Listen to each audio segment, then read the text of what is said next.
Rajasthan roadways कर्मचारियों का आंदोलन लगातार उग्र होता जा रहा है। कर्मचारी पिछले 9 दिनों से हड़ताल पर बैठे हैं और भूख हड़ताल भी जारी है। कर्मचारियों ने सरकार के सामने 14 मांगे रखी हैं, जिनमें घोटालों की जांच, फर्जी डिग्रियों पर कार्रवाई और गर्भवती महिलाओं को अवकाश देने जैसे मुद्दे शामिल हैं। प्रदर्शनकारियों का आरोप है कि इतने दिनों बाद भी सरकार ने कोई ठोस कदम नहीं उठाया है। कर्मचारियों ने चेतावनी दी है कि मांगे नहीं मानी गई तो आंदोलन और तेज किया जाएगा। आप देख रहे हैं जो 9 दिन से राजस्थान के परिवहन के कर्मचारी हड़ताल पर बैठे हैं, भूख हड़ताल पर। आइए इन लोगों से बात करते हैं, इनकी सरकार से क्या क्या मांगे हैं और किस लिए भूख हड़ताल पर बैठे हुए हैं। आइए जानते हैं इन लोगों से। हाँ मैडम, आपकी क्या क्या मांगे हैं जो हड़ताल?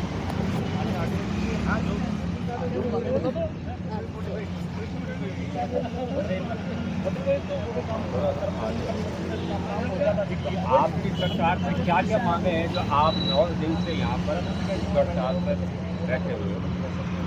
हमारी जो 14 सूत्रीय मांग पत्र है, हम 7 तारीख से इस आंदोलन को कर रहे हैं कि हमारी जब ये 14 सूत्रीय जो मांगे हैं, प्रशासन सुने समझे। कोई मांगे कोई बड़ी नहीं है, एक छोटी छोटी मांगे हैं जो कि वो प्रशासन कर सकता है। और खाली तो सरकार तक तो एक दो मांगी है कि वो नई भर्ती करें। जो कर्मचारियों को आज एक कर्मचारी को 8 घंटे की ड्यूटी करनी चाहिए, लेकिन वो 20 घंटे की ड्यूटी कर रहा है। और जो महिलाएं हैं, सुबह जाती है 5 बजे से ड्यूटी लगती है, उसको रात को 1 बजे तक आती है। क्या ये न्याय है क्या महिलाओं के साथ, जो कि 3-3 महीने तक रेगुलर वो ड्यूटी कर रही है? तब वो कब खाएगी, कब सोएगी, कब अपने बच्चों को संभालेगी? जब महिलाओं को जब 8वें महीने में भी एक महिला ड्यूटी करती है, रोड पे जाती है, ठीक है वो अपनी ड्यूटी कर रही है, लेकिन कम से कम उसको अवकाश तो दो, वीकली अवकाश तो दो। और ना ही सीसीएल दी जा रही है। अगर सीसीएल मिल जाती है महिलाओं को तो वो कम से कम अपने बच्चों का भरण पोषण, पालन पोषण तो सही ढंग से कर सकती है। तो हमारे सरकार से निवेदन है कि हम महिलाओं का दुख का दर्द को समझें। जो हम सीसीएल की मांग लेके बैठे हैं, वो सीसीएल हमें दी जाए। और क्या मांगे सरकार?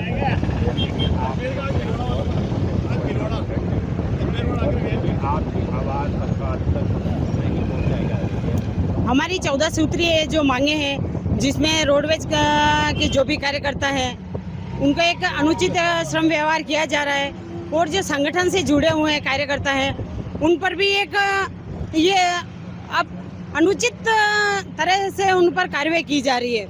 और ऐसे हैं जो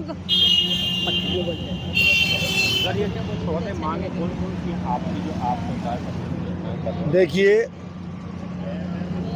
सितंबर 2024 में हमारी मांगों को लेकर के हमने यही धरना दिया था।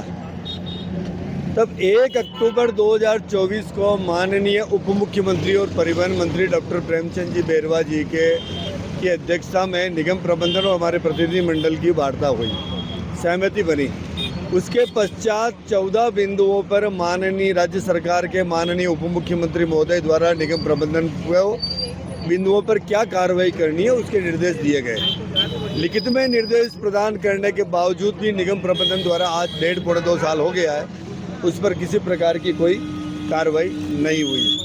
उसके पश्चात 26 दिसंबर 2025 को भारतीय मजदूर संघ के आह्वान पर पूरे प्रदेश में लगभग 60-65 हज़ार के सभी विभागों के कर्मचारियों ने सिविल लाइन पर प्रदर्शन किया। माननीय मुख्यमंत्री महोदय को मिलने के बाद उन्होंने आश्वासन दिया था कि इनको सभी विभागों के एचओडी के साथ वार्ता प्रतिनिधिमंडल की कराई जाएगी, लेकिन आज भी 5 महीने हो गए लगभग, अभी उन पर भी किसी प्रकार की कोई सुनवाई नहीं हुई। फिर अभी जो भ्रष्टाचार के जो मामला है, कांग्रेस शासन के समय में 398 बसें अनुबंधित ली गई थी अलग अलग दरों पर। पहले 7 रुपये, 11 रुपये, 7 रुपये 11 पैसे, 6 रुपये 91 पैसे पर गाड़ियाँ अनुबंधित पर हुआ करती थी। उनके अलग अलग मालिकों से अलग अलग दर पे 9 रुपये 25 पैसे, 10 रुपये, 11 रुपये, 13 रुपये, 14 रुपये 28 पैसे तक अलग अलग मालिकों से अनुबंध किए गए, जिसमें रोडवेज को 200 करोड़ रुपए का आर्थिक नुकसान हुआ। उसमें जो घोटाला भ्रष्टाचार हुआ उसकी जांच की मांग हम 2.5 साल से कर रहे हैं, अभी तक लंबित है। फिर अभी आपने देखा होगा कि पूरे राजस्थान में फर्जी डिग्रियों का मामला चल रहा है। अलग अलग यूनिवर्सिटियाँ फर्जी डिग्रियाँ बांट रही है, रीट हो, SI भर्ती हो, या जो आप देख रहे हैं कि सरकार SOG उस पर कार्रवाई भी कर रही है। ऐसे ही प्रकरण में रोडवेज के अंदर 60 से 65 जो अनुकंपा नियुक्ति में मद्रास से जो नियुक्तियाँ दी जाती है उसमें 60 से 65 लोगों को सीधी अनुकंपा नियुक्ति में सहायक यातायात निरीक्षक ITI बनाए गए। उनमें कई लोगों की फर्जी डिग्रियों की शिकायतें प्राप्त हुई है। हमारे द्वारा लगभग कई लोगों की फर्जी डिग्रियों की दस्तावेज समेत निगम मैनेजमेंट को दिए गए हैं। उनकी जांच लगभग 1.5 साल से लंबित है। हम वो कह रहे हैं, हम निगम मैनेजमेंट से कह रहे हैं कि उनकी जांच SOG से कराई जाए, SOG से उनकी जांच हो, इसकी मांग करें। 1.5 साल से वो जांच भी लंबित है। उसके बाद रोडवेज के अंदर अनुबंधित एजेंसी के मार्फत अनुबंधित चालक लिए गए हैं। उन चालकों का अलग अलग एजेंसियों द्वारा उनका शोषण किया गया, उनके PF काटा गया, उनकी ESI काटी गई, लेकिन PF डिपार्टमेंट में जमा नहीं कराया गया। तो उसके बाद उनको सिक्योरिटी के नाम पर पहले एजेंसी ने 5,000 जमा किए, वो खा के चली गई। दूसरी एजेंसी ने 8,000 जमा किए, वो खा के चली गई। तीसरी एजेंसी जो वर्तमान एजेंसी है, उन्होंने हर ड्राइवर से 15,000 वसूल किए। लगभग 1,000 से 800 के बीच में ड्राइवर है। 15,000 की न उनको रसीद दी गई। ये भी वेतन में रोडवेज उनको 15,000 देने का वादा कर 15,000 के ऑर्डर करेंगे, मिनिमम 15,000 इनको दिया जाए। उनको किसी को 12,000 डाल रही है, किसी को 11,000 डाल रही है, किसी को 13,000 डाल रही है। तो ये जो अनियमितता हो रही है, जैसा कि हमारी बहन उन्होंने बताया कि मातृ शक्ति को तो CCL नहीं मिल रही है। एक बार आपको ड्राइवर लगते हैं, उनके लिए आप वो कर रहे हैं बात भाई, किसी कंपनी में 12,000 लिए थे, किसी कंपनी में 15,000। उन लोगों ने आपसे नहीं मांगी थी, नहीं मांगी। नहीं, एजेंसी से हमने मैनेजमेंट से बड़ा पक्ष रख दिया। मैनेजमेंट को हमने कहा कि इनको उत्तर प्रदेश रोडवेज की तरफ 1 रुपया 89 पैसे इनको दिए जाए। तो पूर्व जो CMD थी, उन्होंने श्रेया गुआजी, उन्होंने इस विषय को समझा और उन्होंने रोडवेज में 3 अधिकारियों की एक कमेटी गठित की कि भाई ये किस तरह से इसको किया जाए। कमेटी ने रिपोर्ट दे दी, रिपोर्ट दिए हुए 1 साल हो चुका है, निगम मैनेजमेंट उसको लागू नहीं कर रहा है। फिर रोडवेज के अंदर प्रथम व्यक्ति चालक मानते हैं। सारे जगह के ऊपर रोडवेज में आज ड्राइवर भर्ती हुआ, वो ड्राइवर से ही रिटायर हो रहा है। सारी कैडरों का प्रमोशन चैनल बना हुआ है। हमने निगम मैनेजमेंट से कहा कि गुजरात, हरियाणा, वो महाराष्ट्र, तमिलनाडु, आंध्रा, उसमें ड्राइवरों को प्रमोशन चैनल बना हुआ है। ड्राइवरों को भी ATI, ट्रैफिक कंट्रोलर ATI बनाया जाता है।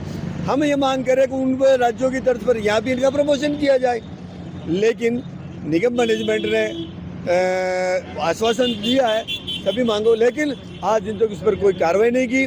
उसके पश्चात 7 तारीख से हम आंदोलन कर रहे हैं। 7 तारीख को पूरे प्रदेश में हमारे द्वारा ज्ञापन दिए गए। उसके बाद 8 तारीख से 18 तारीख तक हमने डिपो में जाके जग जागरण किया और 20 तारीख से हम अभी तक क्रमिक अनशन पे है। हम भूख हड़ताल पे जाने वाले हैं आमरण अनशन के ऊपर। लेकिन ऐसी तपती में 42 डिग्री टेम्परेचर में रोडवेज का कर्मचारी आज यहाँ मुख्यालय के बाहर धरने पे बैठा हुआ है अपने, और निगम मैनेजमेंट अंदर AC में बैठ करके आराम से बैठा हुआ है, AC गाड़ियों में घूम रहा है।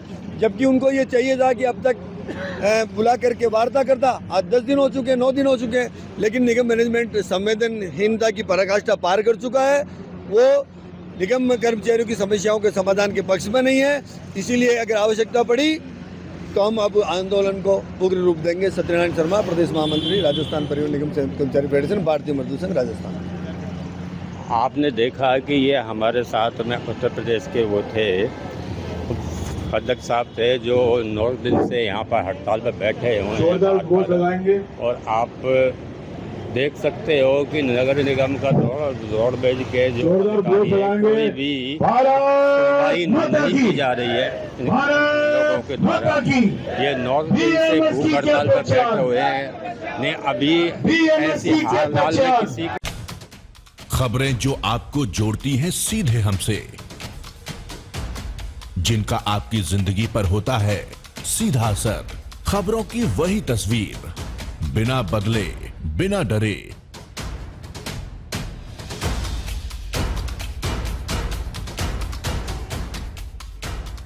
सच का जज्बा लिए सच दिखाते हैं हम,